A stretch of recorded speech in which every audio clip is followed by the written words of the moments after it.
Olá, bom dia, boa tarde. Eu estou aqui para falar com vocês sobre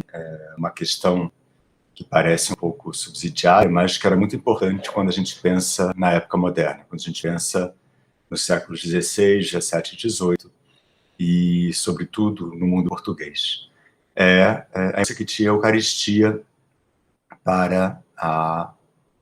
o imaginário das pessoas, e se a proibição da Eucaristia, que acontecia em diversos momentos, no caso de diversos grupos sociais, pode ser visto como uma forma de intolerância, né? E de preconceito em relação a esses grupos sociais. E antes de começar a falar desses casos específicos, é importante lembrar que a Eucaristia, ou seja, a comunhão, o fato de, depois da celebração da missa, a hóstia tendo sido consagrada e não sendo mais só um pedaço de pão, mas sendo visto pelos católicos como o verdadeiro corpo de Deus, poderia ser ou não recebido por certos membros da comunidade. Evidentemente que isso era aberto só, claro, aos batizados, aos cristãos, aos católicos. Uma questão importante também lembrar é que, para a própria identidade das pessoas da época, essa relação com o catolicismo, essa relação, inclusive, com a Eucaristia, era muito importante, né? Hoje em dia, enfim, desde o século XIX, mesmo se hoje em dia essas questões estão sendo colocadas em causa, as identidades são muito baseadas nos fatos nacionais. A ideia de que as pessoas fazem parte de uma nação, que fala uma língua, que habita um território, né? Que faz parte de um corpo político específico. Naquela época não era bem assim. As identidades eram muito locais, e quando se pensa na identidade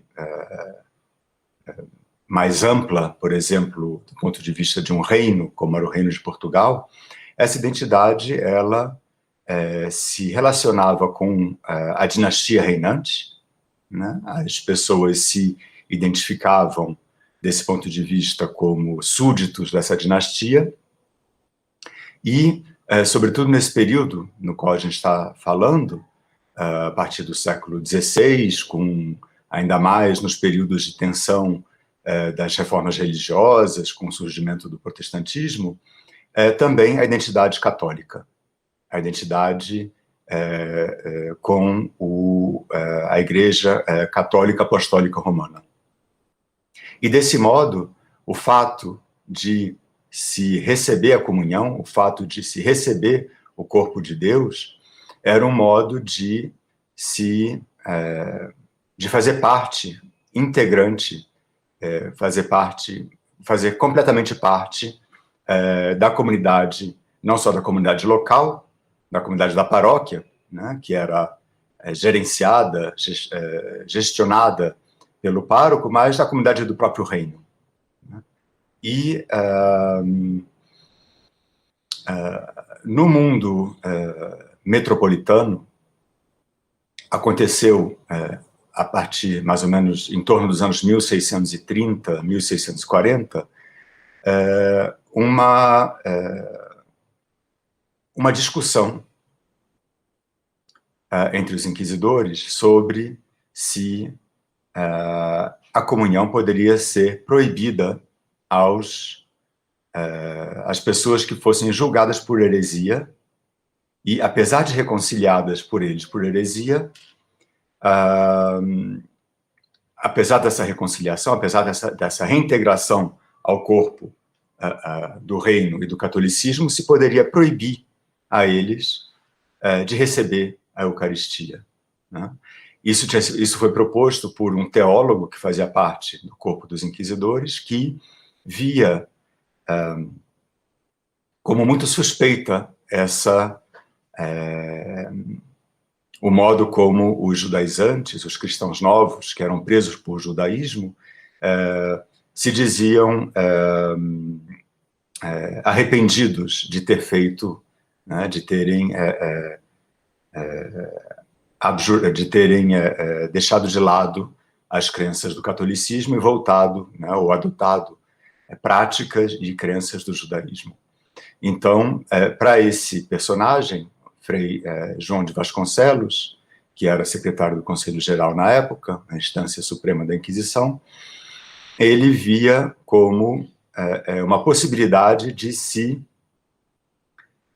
fazer um desacato à Eucaristia, um desacato ao corpo de Deus, o fato dessas pessoas que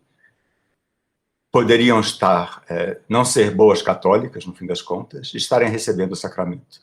Ele tentou, então, e conseguiu proibir com que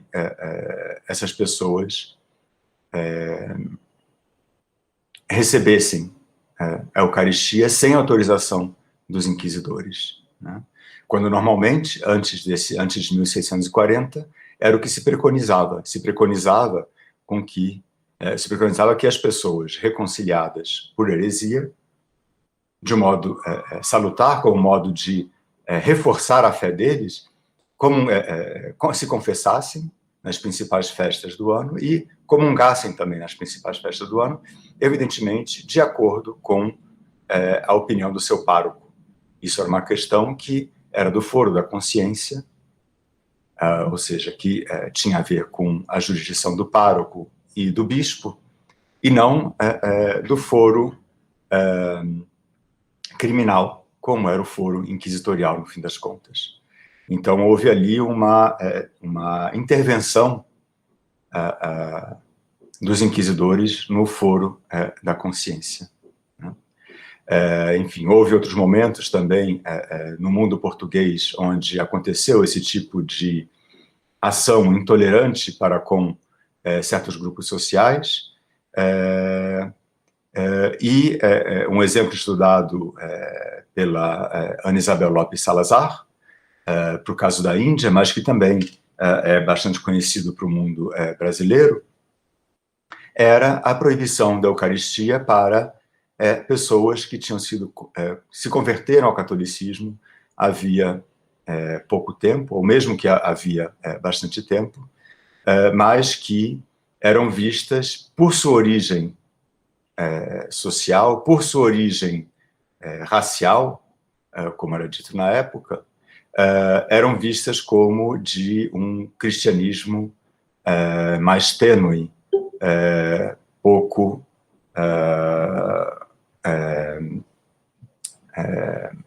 satisfatório, e por isso se proibia a eles a Eucaristia, né? Era o caso dos escravos africanos, escravizados de origem africana, era o caso dos indígenas da América, era o caso também, muitas vezes, foi o caso, muitas vezes, dos indianos, na região de Goa e de outras regiões da Ásia portuguesa, né? E alguns religiosos eram contra esse preconceito, né, contra essa intolerância em relação a algum desses grupos sociais, porque viam justamente na Eucaristia um modo de reforçar essa fé, né, e não via como um perigo não via como uma possibilidade de se dessecrar a Eucaristia, né? Então, foram momentos diferentes, dependendo desses grupos sociais, e que percorreu todo o período da época moderna, né, até bem entrado o século XVIII. Então, podemos dizer, sim, que houve, né, dependendo dos momentos, dependendo dos grupos sociais, intolerância, né, com o modo pelo qual se aplicava, se administrava o uso da Eucaristia, tendo em vista a grande importância que ela tinha, né, do ponto de vista religioso e mesmo do ponto de vista político.